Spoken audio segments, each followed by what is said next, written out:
दिल्ली के लोग कोरोना महामारी में आर्थिक समस्याओं से जूझ रहे हैं। ऐसे दौर में दक्षिणी नगर निगम के द्वारा कल सदन के अंदर 4 तरह के टैक्स में बढ़ोतरी का प्रस्ताव लेकर के आने का जो एजेंडे में ऐलान हुआ है वो दुर्भाग्यपूर्ण है, दुखद है और ये दिल्ली की जनता के साथ धोखा है। दिल्ली के अंदर हम सब लोग जानते हैं कि कोरोना महामारी के बाद पूरे देश के अंदर लॉकडाउन लागू हुआ।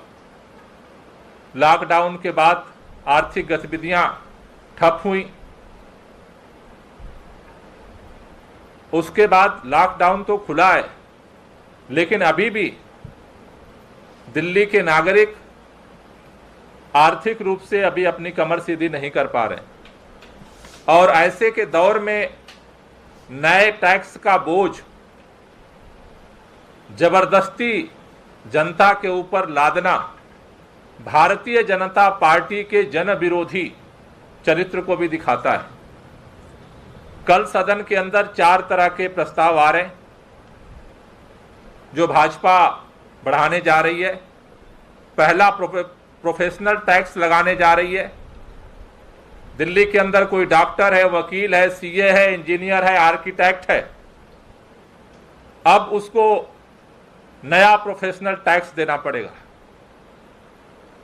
दूसरा जो टैक्स बढ़ाने जा रहे हैं, अनऑथराइज कॉलोनियों में, जिन अनऑथराइज कॉलोनियों में एमसीडी की तरफ से, भारतीय जनता पार्टी की तरफ से कोई सुविधा नहीं दी जाती है, सुविधा के नाम पर जीरो और टैक्स बढ़ाने के नाम पर हीरो, ये भारतीय जनता पार्टी के असली चरित्र को दिखाता है।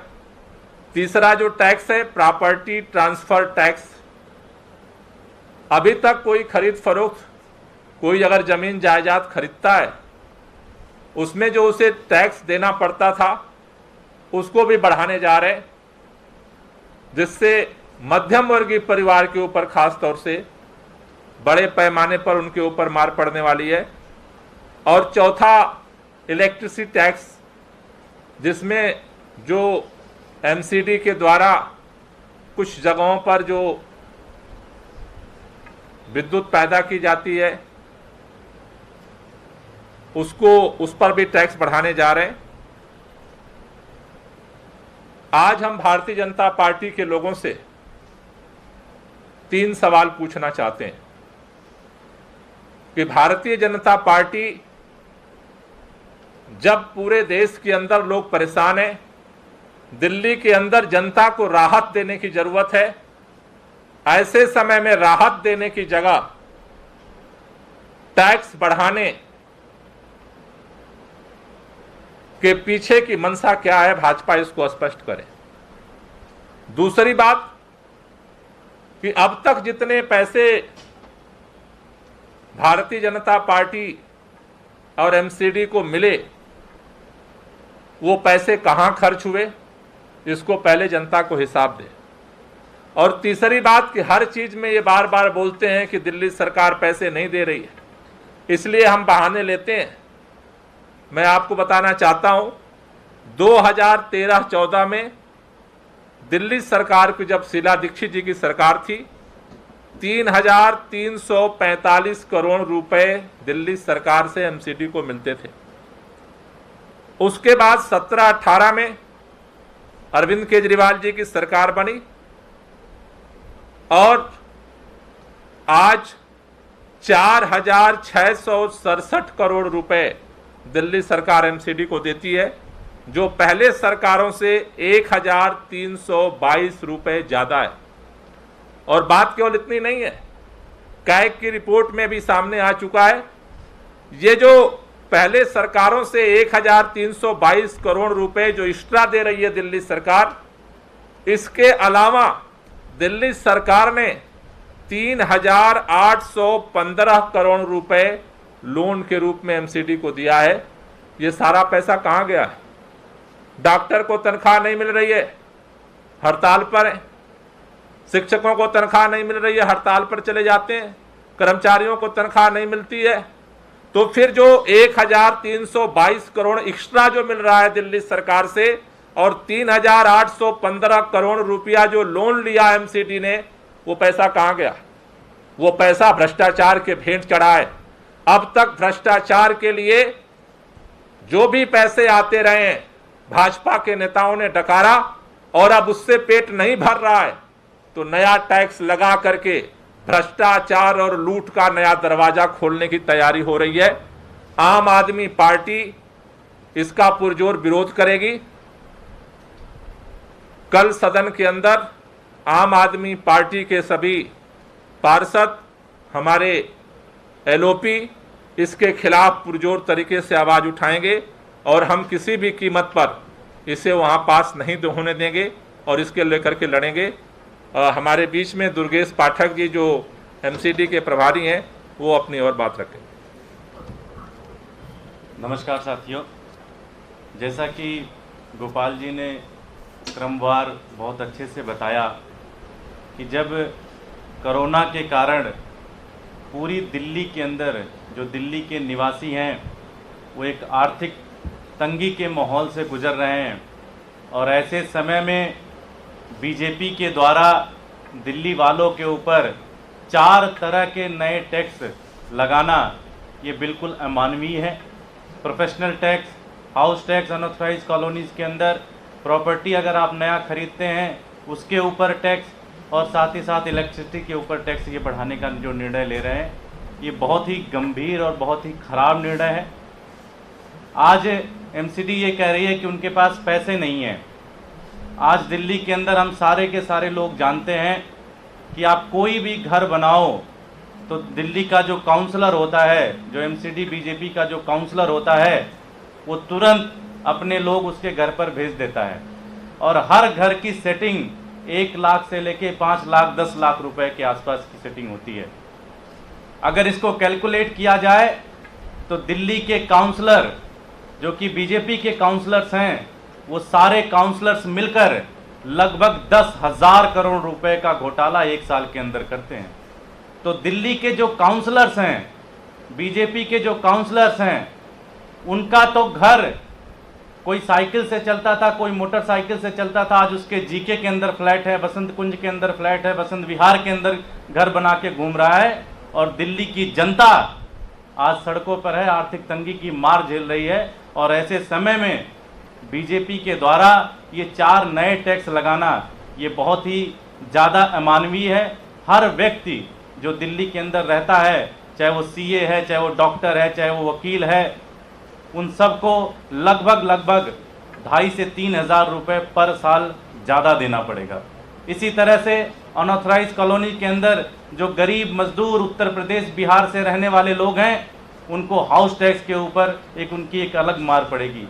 इसी तरह से अगर आप प्रॉपर्टी खरीदने जाते हैं, आप फ्लैट खरीदने जाते हैं, कोई मीडिया के बंधु हैं, कोई डॉक्टर है, कोई इंजीनियर है, आज वो फ्लैट खरीदने की कोशिश करते हैं तो एमसीडी के अंदर उनको ज़्यादा टैक्स देना पड़ेगा और वो फ्लैट के भी रेट एक तरीके से बढ़ जाएंगे।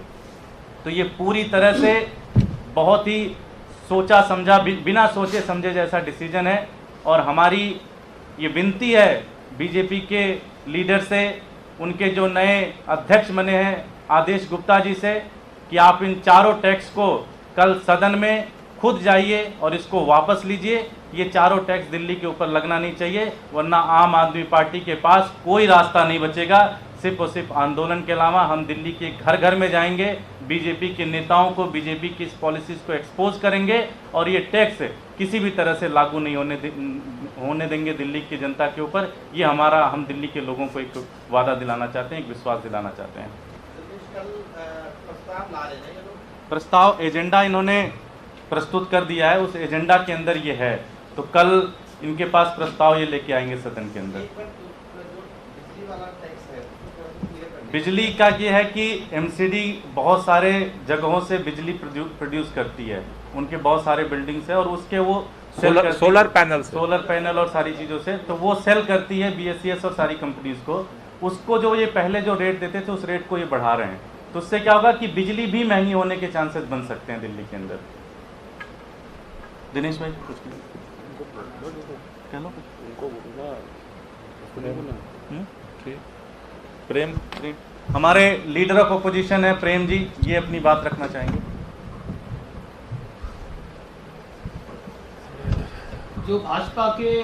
जब भाजपा निगम में आई थी तो नए चेहरे नई उड़ान के साथ बोल के आई थी।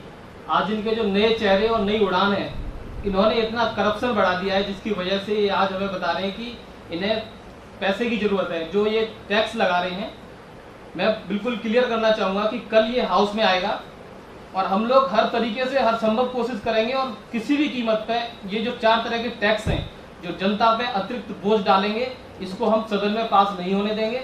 और हम मैसेज देना चाहेंगे कि भाजपा को कि इस तरीके से गरीब जनता को, दिल्ली की जनता के साथ अन्याय करना बंद करे। ये बहुत ज़्यादा हो चुका है, अब जनता देख रही है और ये जाग रही है। अगले चुनाव में आपको इसका परिणाम भी भुगतना पड़ेगा। कोई क्वेश्चन? Thank you. जो प्रोफेशनल टैक्स है, ये क्या पहले से है या अभी नया लागू किया गया है? ये बिल्कुल नया इंट्रोड्यूस किया जा रहा है। अब तक कहीं पे ये इसका कोई जिक्र नहीं था, अब तक ये कहीं पे नहीं था। इनका ये कहना है कि जितने भी प्रोफेशनल लोग हैं जो साउथ एमसीडी के अंदर चाहे रहते हैं या काम करते हैं, वो लोग सीए, डॉक्टर, लॉयर, इंजीनियर और आर्किटेक्ट, इनको एक्स्ट्रा प्रोफेशनल टैक्स देना पड़ेगा, जो कि अगर पूरे साल का कैलकुलेट करें तो लगभग 2,500 से 3,000 रुपये पर साल पड़ेगा पर पर्सन। गोपाल भाई जी, एक छोटा सवाल था, सरकार क्या कोई स्पेशल प्रोग्राम शुरू करने जा रही है? क्योंकि कोरोना काल था और इस दौरान काफ़ी नुकसान हुआ अर्थव्यवस्था को, रोजगार को लेकर क्या प्लानिंग है? अभी कोरोना संकट के बाद सरकार कोरोना से निपटने में लगी थी और अब धीरे धीरे कोरोना के केस कम होने लगे हैं। लेकिन हमने पिछले 1 महीने से हम तैयारी कर रहे थे कि दिल्ली के अंदर जो अर्थव्यवस्था है उसको भी कैसे पटरी पर लाया जाए। उसमें एक बड़ा संकट दिख रहा है कि जो एम्प्लॉयर है उनका कर्मचारी घर जा चुका है और जो कर्मचारी है वो अलग रोजगार ढूंढ रहा है, उसकी दुकान, शॉप और जो रोजगार थे वो छिन चुका है। तो कल 12 बजे दिल्ली के माननीय मुख्यमंत्री जॉब पोर्टल लॉन्च करने जा रहे हैं, जो एक तरह से ऑनलाइन जॉब फेयर होगा, जिसमें जिसको रोजगार चाहिए वो भी रजिस्टर कर सकता है और जिसको कर्मचारी चाहिए वो भी रजिस्टर कर सकता है। डिटेल कल 12 बजे मुख्यमंत्री जी लॉन्च करेंगे तो बताएंगे। Thank you.